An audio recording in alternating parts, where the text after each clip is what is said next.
Hey, how's it going? It's Jesse from the Wholesaling Secrets podcast. I'm really excited to have Kevin Brener on the show here today. Make sure you listen right to the end. It's going to be interesting because full disclosure, there is he does run a service, but it's really cool because we're going to be talking about AI, and you can get a glimpse and have a preview as to what AI can actually sound like. That'll help you scale and grow your business, and just essentially do more deals at a faster rate. So really cool story here with Kevin, how he got started and some of his insights with real estate investing, with running a business, and then AI as well. Anyways, enjoy this episode here with Kevin Brener. All right, we've got our guest here, Kevin Brener. Kevin, how you doing?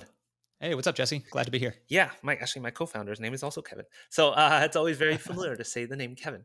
Nonetheless, and you're involved in all sorts, I would say, of angles when it comes to real estate investing, and Sure. we're gonna get into what you've been up to, but I would love to just hear about how you got into real estate investing yourself. What you've been doing, and kind of give us a little bit of a summary about yourself. Yeah. So the quick rundown, if you will. So a little known fact about me: I served just about 10 years active duty in the Air Force, and during that time, I was kind of dumb until about 2017, 2018. I started to figure out, oh hey. I don't think I want to do this for the rest of my life. Number one, and number two, then it was like, what do I do? And then number three was like, how do I build wealth? So, I went down that classic path, right? I had a friend and he showed me Rich Dad Poor Dad, and I read the book, and then I was like, whoa, I'm super hooked. And the kind of, ace up my sleeve, if you will, of being in the military is I have access to the VA home loan. So that's 0% down, right?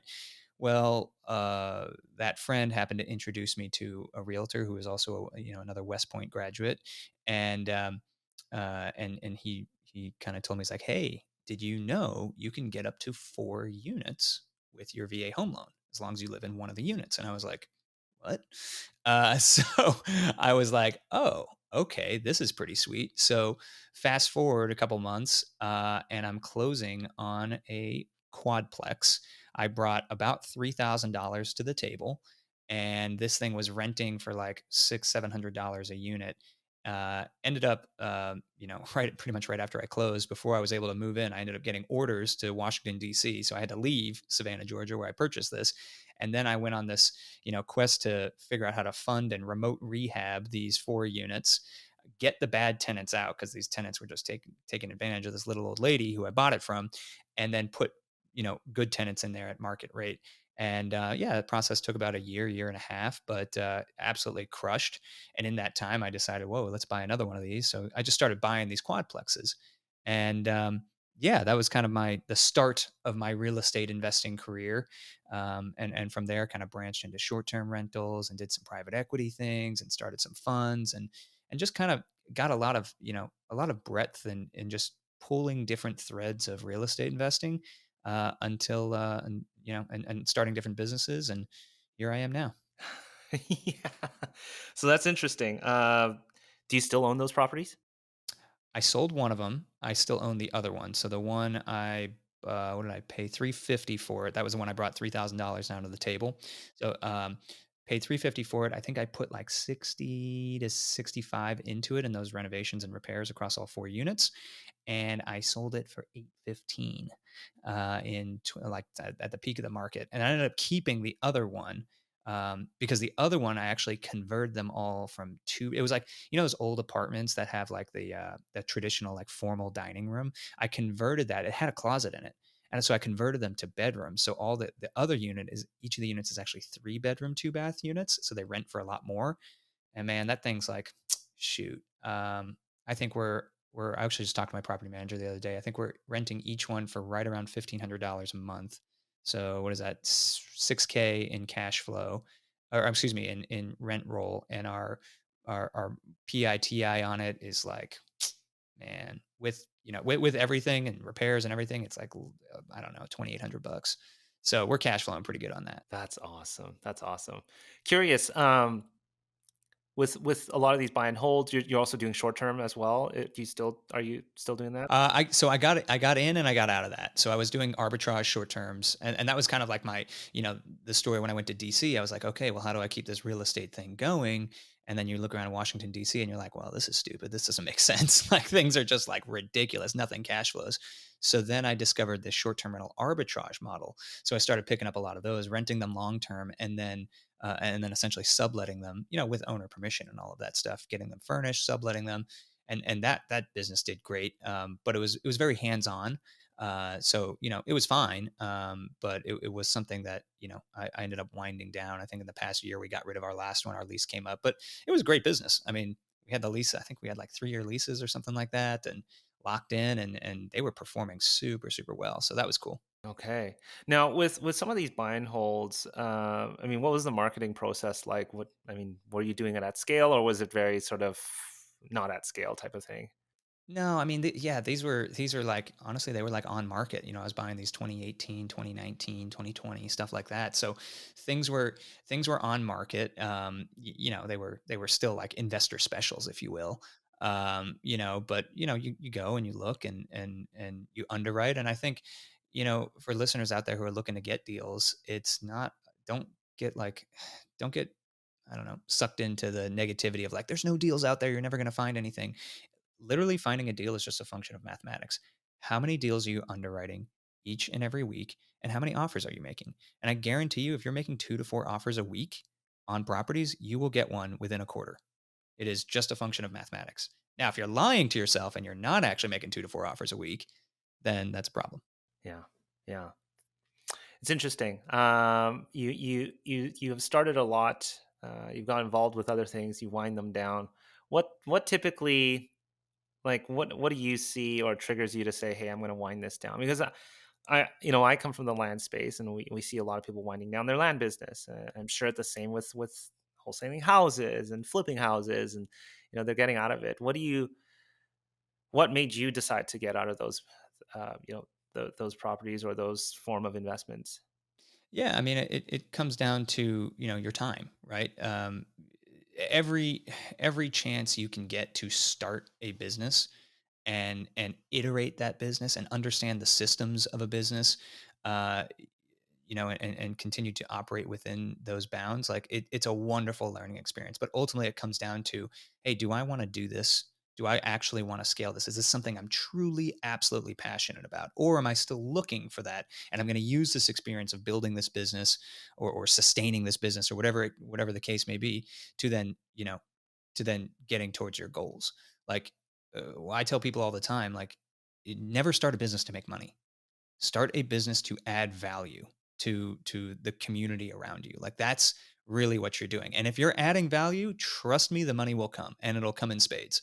But you got to add value first. So it came to a point, with me, there was some external pressures in the short-term rental market, in that particular market in Northern Virginia and in Washington D.C. from the government, and and of course it's very seasonal, and it just wasn't something that I wanted to particularly scale. Plus, I knew I was leaving the area anyway, relocating to Charlotte, where I live now, and it just wasn't something that I really wanted to kind of keep going.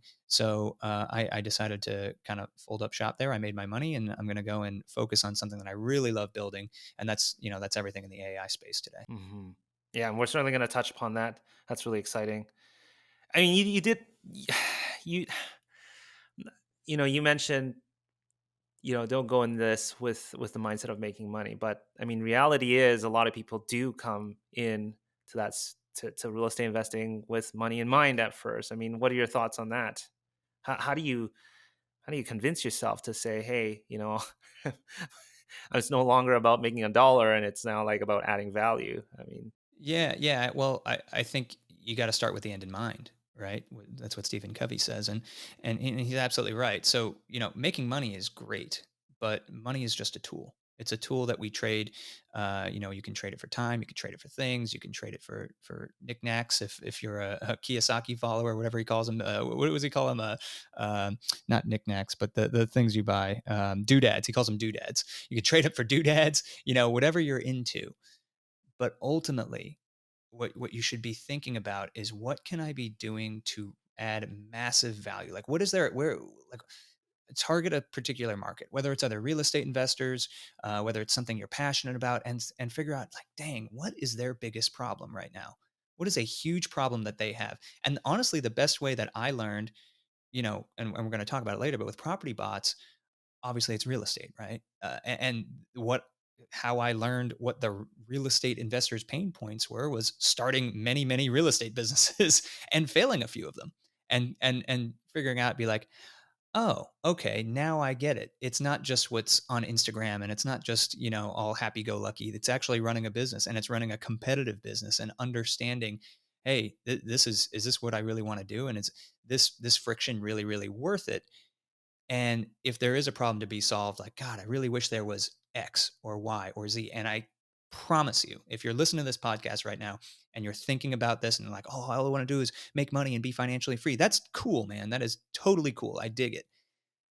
But you have to come at it from a go-giver standpoint, from a problem-solving standpoint first. And the more valuable the problem you solve, the more you can demand from your client as far as getting paid.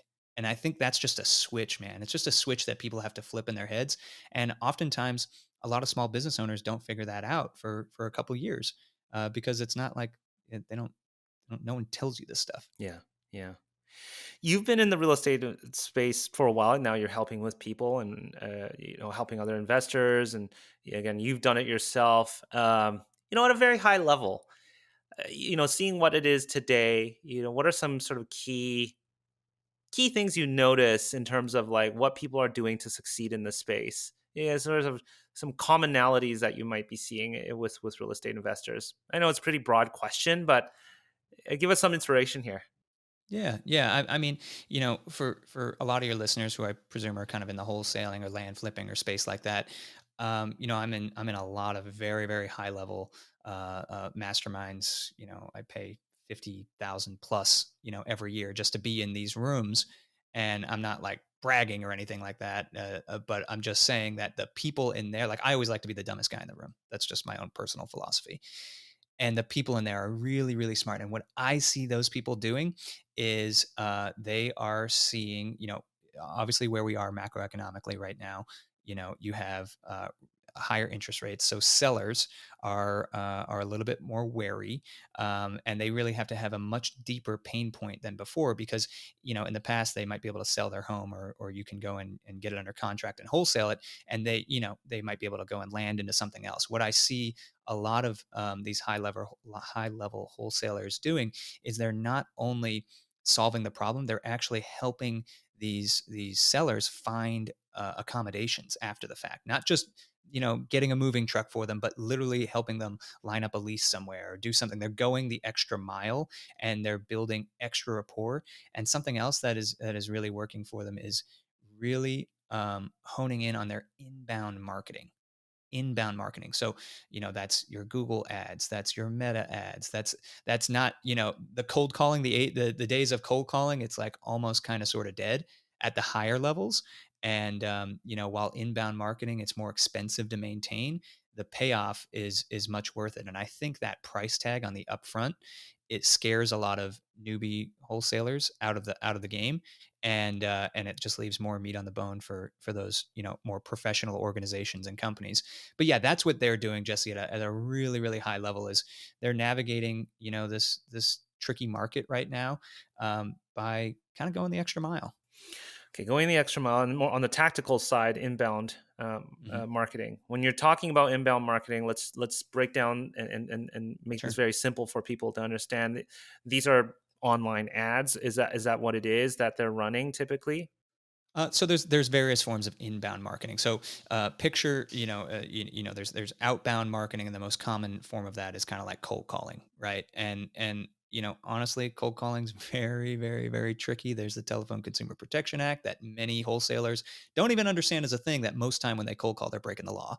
And God forbid if you ever cold call a TCPA lawyer, I just heard horror stories. So just, if you're listening to this and you're doing that, might want to think twice about it. But Be that as it may, the inbound marketing sources, there's a ton of different ones. You could be sending direct mail and then people are calling into you from a number that they get a little postcard from. You can have your website and people are just finding you organically on your website, and they're filling in a form, and boom, that's an inbound marketing. You could have you know meta ads, so your Facebook and your Instagram ads. You can have a Google AdWords or pay per click, it's called, so PPC. Another form is the PPL, pay per lead sources. Just off the top of my head, there's property leads, there's Lead Zolo, there's Fast Home Offer, there's Motivated Sellers. There's a whole bunch of these. Those are all forms of inbound lead where you pay a couple $100s for that lead, and then you try to go and convert them. So it's all about usually paying for the lead in some way, shape, or form, getting it inbound, and then boom, instantly reaching out, or having the systems to instantly reach out and capture these people. Because the thing with inbound leads, Jesse, is that, like, if you really need to sell your house, and I'm using the wholesaler example, if you really need to sell your house, like you're like, God, this thing's keeping me up at night. Like, what do I do? You're not just going on Google, how to sell my house for cash, and just filling out the first form that shows up. You're filling out 5 forms, and the first person to get in touch with you, that's who you're going to have the conversation with. And that's just how it goes. So it's kind of like it pays to be a winner in that particular industry. Yeah, that's really interesting. With inbound leads, you mentioned a few here, and some that we also support with through Pebble. But one namely with direct mailing. It's funny, on the show here, I've heard a resurgence of direct mailing recently, and people are getting really successful with mailing. And then PPC, I hear it more on the household wholesaling side of things more than for land. Curious, out of all these different channels, any sort of insights, whether it's direct mailing, Google Meta ads, websites, what do anything that stands out for each one of these? Yeah, honestly, what I see at the higher levels here is PPL is kind of dead. It's more valuable if you can afford it to, because the way PPL works is essentially you're paying for their Google rankings, right? So someone is saying, I want to sell my house for cash in whatever city, and Fast Home Offer is showing up, and then they put their information in, and then Fast Home Offer goes and sells that lead. They auction the lead off to a bunch of other people. Like, that's kind of how it works. But if your website is ranking organically, because you're optimized for search engine optimization and you're indexed on ChatGPT or wherever people are searching for, that's another huge tip, guys. Make sure you get your stuff indexed on AI. But I can nerd out about that later. Um, and you're on there, they're coming direct to you, right? So you're not paying that middleman for the lead. So yeah, lead quality is kind of tanked in the PPL world. Direct mail, I've heard the same thing, Jesse. It's really, if you're sending out with any marketing stream, it's about consistency. So if you're really consistent about it, and you're answering all the follow ups that are coming in, you're going to do really, really well with that. Don't sleep on TV or radio, right? And not just TV, streaming TV. So this is a super interesting kind of a thing. So y'all know, like Hulu and you get those free versions and the ads are still on, right? And you see those ads come up and they got the little QR code. Y'all, if you interact with that QR code, this is what happens. Because I talked to a streaming executive about how this actually works. It's kind of awful. It's kind of awesome, but it's also, like, from a marketing standpoint, it's like, ooh, cringeworthy. So if, say, you're watching TV and you're watching your free thing, which, going back to the wholesalers, a lot of these people, they're not in the best financial position. They might not be paying for the ad-free version of Hulu or whatever, right? So the ads are showing up.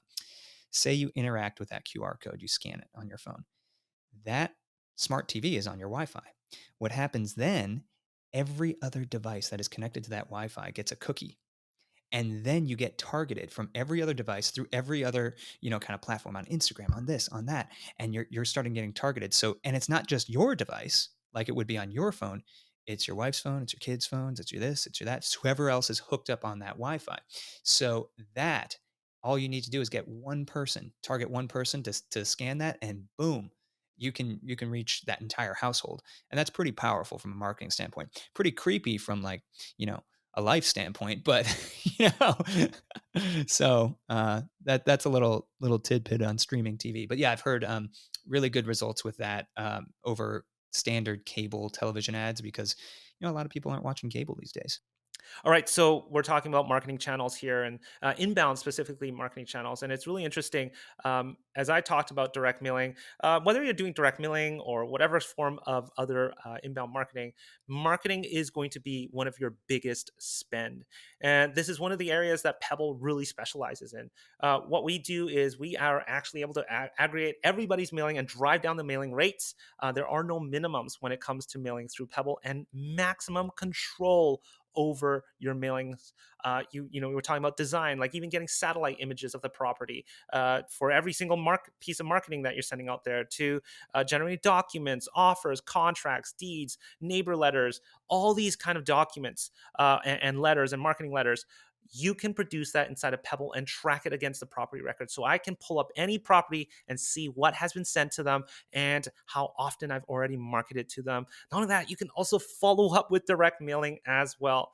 As you heard Brener say, inbound marketing is huge. One of the things that he's seen some of the top performers in the wholesaling industry really focus on to get success. Yes, there can be a scary cost associated with it, but if you stick with it, you will see results. So if you're interested in learning more about how Pebble handles mailing and gives you the control over your mailing, head over to pebblerei.com. Hit the book a demo. And if you want to integrate with a system like PropertyBots or other systems, you're able to do that with Pebble. Anyways, enjoy the rest of this episode here with Kevin Brener. Right. That's true. Okay. Well, thanks for breaking that down for us to highlight some of those inbound channels. Curious, you did mention, hey, AI, getting indexed on AI. This is really Mhm. interesting. Tell us, what does that mean, and Right. how can you do that?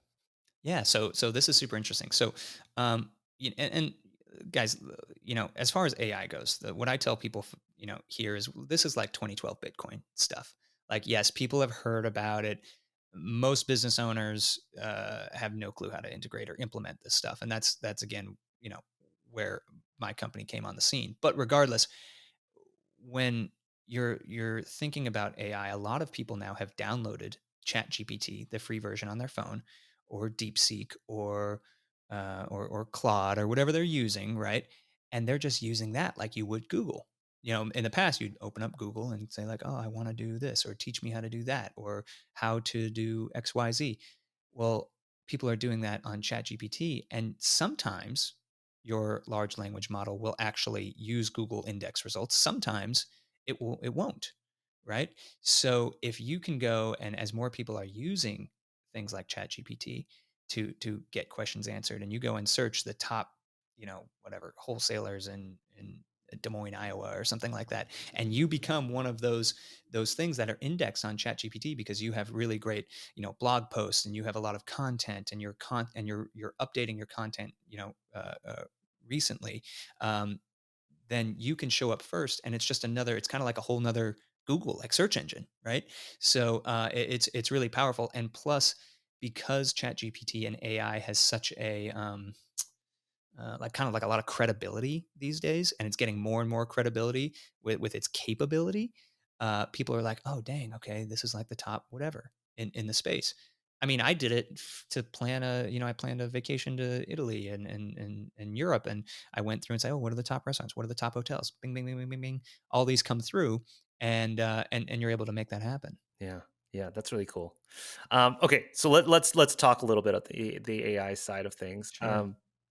So AI is such a broad term. It's just I know. like, where do you even Go start with this? and go. Yeah, right.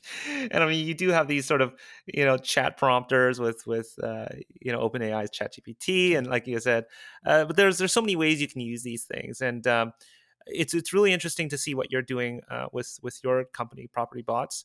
Um, well, ultimately, what are you solving for Mhm. with your service? Let's just start at a very high level. What are we solving for, Yeah. and why?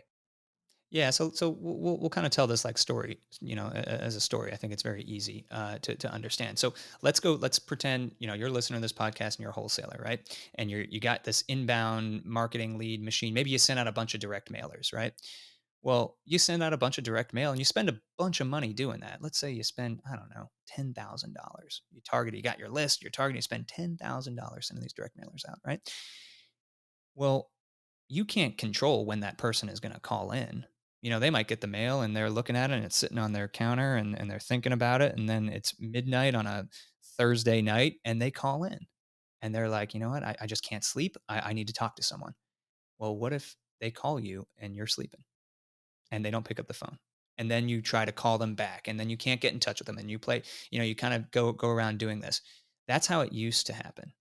With property bots, what we're doing is we're integrating inbound voice AI technology and instantaneous follow up text AI technology so that someone answers the phone all the time. And someone, not just a robot, but someone who's very conversational, very human like, can answer any questions about you, your company, your process, qualify the lead, and then dynamically book, in this case, maybe an in person property assessment. So you can come to them contract in hand, know everything about their conversation and close the deal, and you do what you do best. So ultimately the problem that we're solving, Jesse, is the speed to lead.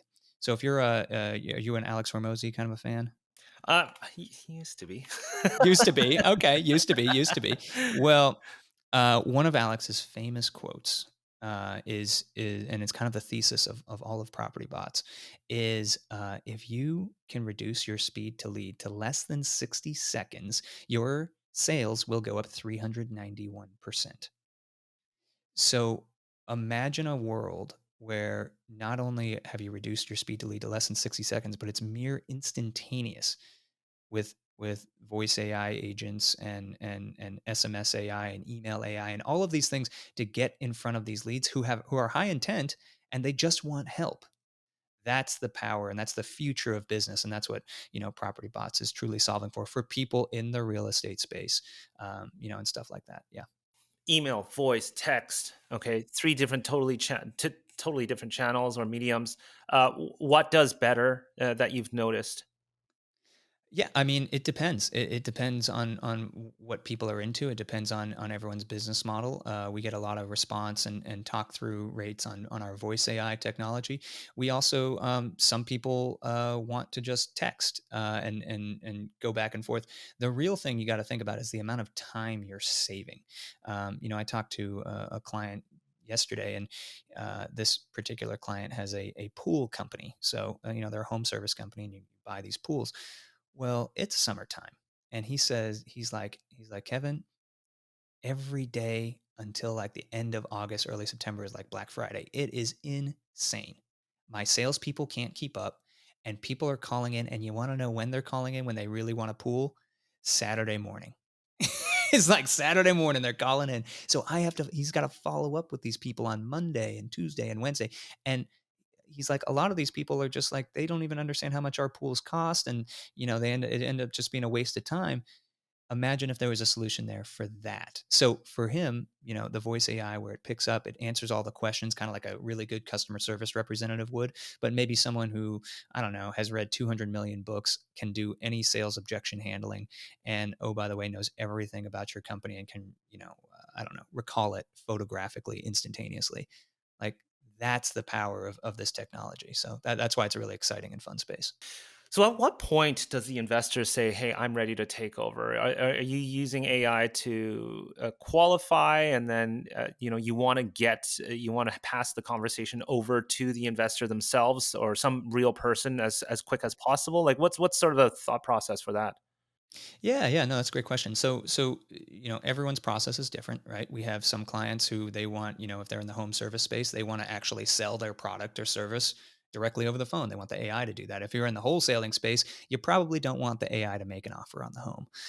I would recommend against that. AI is notoriously bad at math, so you don't want it to just start throwing numbers out there, but from that perspective, if you can go and have the AI qualify the leads and then dynamically book an appointment and then pass that information, like we're talking about via CRM integration, so that your salespeople can go and look and say like, oh wow, I got a call with Sally, and she lives at this address, is at 123 Main Street, and here's a summary of what the AI talked about. Here's the recording of the AI, and here's her current objections and her current pain points. Now I just got to get that to my underwriting team so they can give a max allowable offer, an MAO. And then from there, I go contract in hand. So it's kind of the same process, but instead of having the lead managers or the VAs or, all of the stuff up front, these humans handling it, we're just optimizing the sales funnel. I mean, it's really like, in land we use something like Answer First, or what is it? What's the other big one? Oh my gosh, Pat Live. We're hiring people to pick up the calls, and so this is all automated. I guess it would be considered a lot more scalable. I don't know what it is. Compared to, but you have other mediums too, or channels, which includes email and texting, which services like that can't do, which does become very powerful. um, Curious, what are some of the challenges? Like, AI technology, is still new, and I'm gonna kind of put you on the spot here. But what are some of the challenges you guys are working through, as a company? And I don't want to, again, I'll leave it for you to answer that. It's really interesting, for me to get an understanding of that too. Yeah, yeah. No, I mean, like, we're still, we're a startup, right? And startups aren't picnics, so don't, we're not listed on the, NASDAQ or anything. So, uh, I think one of the biggest challenges is honestly keeping up. This technology is changing month over month so you have to keep up. You have to constantly service your clients and make sure, what I tell my clients is my job is to keep you at the tip of the AI spear so that you are really there, and your systems are upgraded and ready to handle and ready to scale. Because that scalability, Jesse, that you mentioned, that's so true. I have a client who they had 20 VAs paying them, $16,000 to $18,000 a month to answer phones, right? And one voice AI model can do that, and it can have 20 concurrent phone conversations, and our text can have 1,800 different text message conversations all at the same time. So no human is ever going to be able to keep up with that. But yeah, the challenges are us keeping up with the technology. It's building these custom integrations and the development of our solutions, because everything we do, like, we're not a platform. There's other AI companies out there that are like platforms, and hey, come and build on our thing, and you kind of you build it, and we kind of give you the framework. Now, for us, everything is custom and done for you because we know that every single business is different. And we also know that our clients, I mean, they're moving, in the wholesaler world, they're moving 80 to 120 deals a year. They do not have time to be farting around with AI technology. Sure, sure. Yeah, no, this I can sort of see this picture here, and certainly we're seeing this with Pebble, where you're sort of integrating some sort of answering service, or AI. You're summarizing things, pushing it over to CRM, and then your team now starts handling that deal. Whether it's your acquisition manager or whoever. Um, okay, now. Curious on are you able to tell us some of the technology that is in there, and on the site, with powerbots.ai, I see ChatGPT is there. What's running the voice side of things? Is that sort of, what does that all look like? How does that all get done? Yeah, yeah. So PropertyBots, we it depends on what channel you're running on, right? So, if you're on our live chat widget, that might be a different large language model than our voice, and it might be different than our text. But generally, for text, we prefer Claude. Claude Sonnet 3.7 is really, really great. It's very conversational. But then for voice, we might do a Gemini Flash 2.5. We might do a ChatGPT 4.1, or a 4.1 mini or something like that. It depends. Like I said, every client is different. So, some clients want, and every business is different too. So for example, some clients, in the wholesaling space, these people are calling in and you got to build rapport with them. So you have to have more long drawn out conversations. So that's maybe where your Claudes would do better than the more abrupt Chat GPT. So it just but we can run on pretty much most of the major large language models that are out there right now. And that doesn't really change it. I think the biggest challenge and the thing that we do best is on that connection space, because we're building the tools, and building the tools is fine and dandy. connecting them into the client's processes, and clients understand that they're going to have to change the way they need to do things. And the reason they're doing this is because in some cases times are tight. And this is a really, really scalable function where you can maintain the level of business that you're doing, but not have the massive overhead of having like 4 to 10 lead managers handling leads. So it is really, really scalable in that regard. Let me ask you this: at the point of using something similar to what you guys have, or using a service like yours, or when who is this kind of AI for? Like, what kind of Mm, investor? Like, what if I'm imagine if I'm doing only a couple deals a month. mhm, Maybe they're not that big, or maybe they're on sure. land side of things. Like, when does it make sense to start looking at something like this? Yeah, no, I think this is a great question. For us, like we won't take you on as a client unless you're getting at least 40 inbound leads and you're doing at least $500,000 in revenue a year. And the reason for that is because you have to have people to have this AI pass the leads off to. If they're constantly passing them off to you, you become your own bottleneck.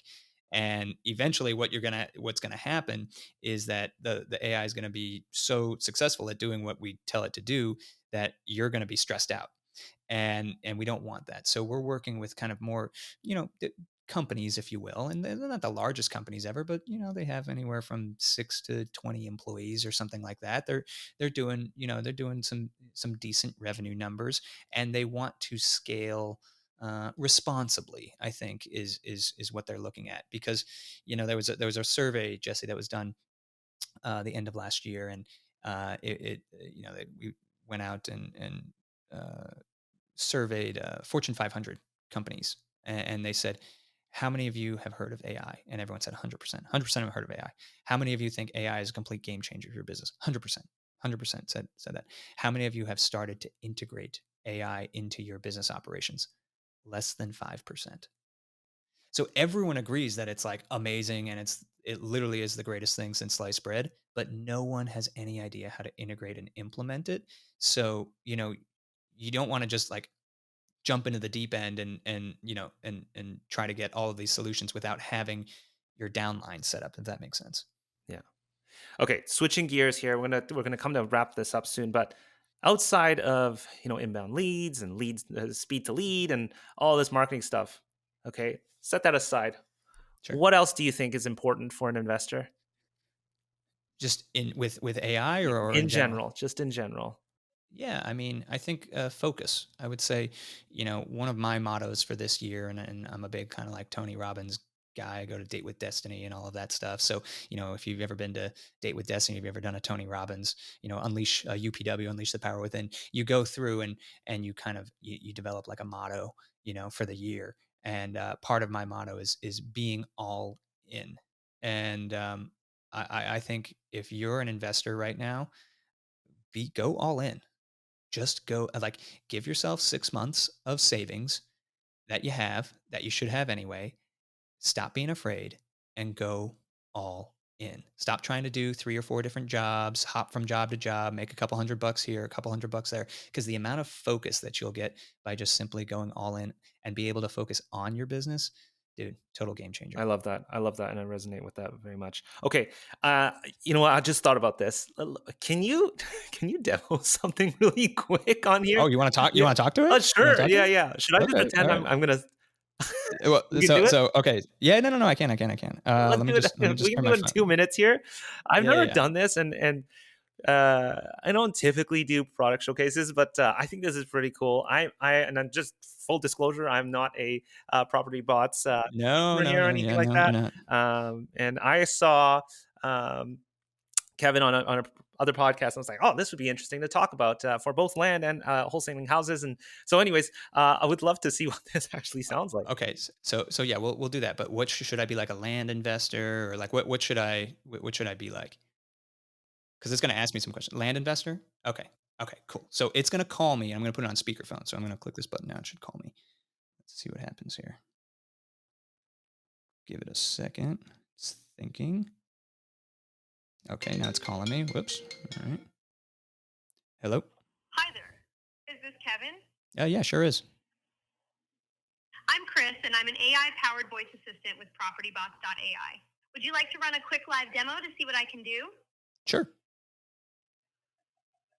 At PropertyBots.ai, we help real estate pros quickly integrate custom done-for-you AI solutions into their sales funnels to drive serious revenue.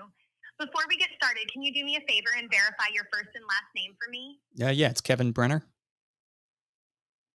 Thanks, Kevin. Just a heads up, if at any time you'd like to be transferred to one of my human teammates, just let me know. Sound good? Yeah, sounds cool. Awesome. And what's the name of your business, Kevin? Land Flippers 123. Got it. So you're calling about integrating AI solutions into Land Flippers 123? Yeah, that's it. In a few words, can you describe what product or service you provide your clients? We buy raw land for cash and then we flip it and sell it. Perfect. Your company buys raw land for cash, flips it, and sells it, right? Yep. And what's your role or title within Land Flippers 123? Are you the big boss or do you have a fancy title like Chief Land Flipper? I am the chief land flipper. Yes. Great to meet the Chief Land Flipper. Now, what's one qualifying question that you would ask a new lead interested in your business? How many acres is your plot of land? Asking how many acres is your plot of land is smart because it helps you gauge the size and potential value of the property. Now, what's another qualifying question that you would ask a new lead? Are there any improved structures on the land? Asking, are there any improved structures on the land, is crucial because it helps you assess the property's potential and any additional value it may have. Now, what's one more qualifying question that would help you close a new lead in your business? How much do you think your land is worth? Awesome, Kevin. I think I have everything I need. Would you be interested in running a quick live demo where I'll act as an AI voice agent for Land Flippers 123 and try to get you to book an appointment? Sure. Excellent. Here's how this will work. I'll act as an AI voice agent for your business, and you pretend that you're an interested lead calling in to find out more information. Sound like a plan? Yeah. Okay, let's kick this thing off. Hi there. Thanks for calling Land Flippers 123. How may I help you today? I got this mailer in the mail about you guys wanting to buy my land, and I think I'm ready to sell. Perfect. We can definitely help. Is it okay if I ask you a few quick questions? Sure. Great. First question, how many acres is your plot of land? 100. Wow, 100 acres. That's impressive. Now, are there any improved structures on the land? There is an outhouse in the middle, the exact middle of the property. An outhouse in the middle, huh? That's unique. Now, how much do you think your land is worth? $500,000. Thanks for sharing that. So you're thinking your land is worth around $500,000? That's a solid estimate. The next step is to get you booked on an appointment. How does tomorrow at 2 p.m. sound? Okay. Yeah. So then it's going to try and book an appointment and do all this stuff. Okay. I was making all those Yeah, questions. I yeah, have no, no, no idea how you flip land. that's No great. clue. No, no, that was great. So you actually went to your website and they actually sort of originally it was qualifying you to be a customer of Property Bots, correct? Right. And Yeah. So what that demo does is it allows you to, enter your information and then run a demo. And then after it runs its little demo, it'll say like, oh, well, maybe you want to book a strategy call with yeah, the Property Bots team and learn more, blah, blah, blah. that's But awesome. I'll spare you the So details. you're doing also the same thing for your own business, which is really cool. Yeah, and you can go on PropertyBots and demo you can demo the text, you can demo the voice, and the text kind of works the same way, and it texts you and it asks questions and does a bunch of fun stuff there. It's just even if you're not into this stuff, just go there and check it out because it's we're constantly updating our demos and our technology. It's just a lot of fun. Dude, I get so many people messing with it all the time. It's so weird. Just know that all those conversations are recorded. So if you want to be real weird, you know, All right. Hey, Kevin, thanks again for coming on the show and giving us a glimpse of what AI can look like in the future for a lot of investors. And obviously, if people want to engage with you, I think the best place to find you and what you're doing is propertybots.ai. Mhm. Thanks again for coming on the show here. Yeah, I appreciate it, Jesse. It was a lot of fun. Awesome. All right. We'll talk soon. Cheers. All right, see you, man.